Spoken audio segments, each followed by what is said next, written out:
కొండలలో నెలకొన్న కోనేటి రాయడువాడు, కొండలంత వరములు గుప్పెడువాడు.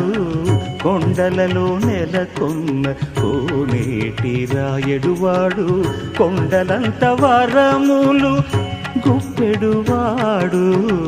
కొండలలో నెలకొన్న కోనేటి రాయడువాడు, కొండలంత వరములు గుప్పెడువాడు. కొండలలో నెలకొన్న కోనేటి రాయడువాడు. ఆ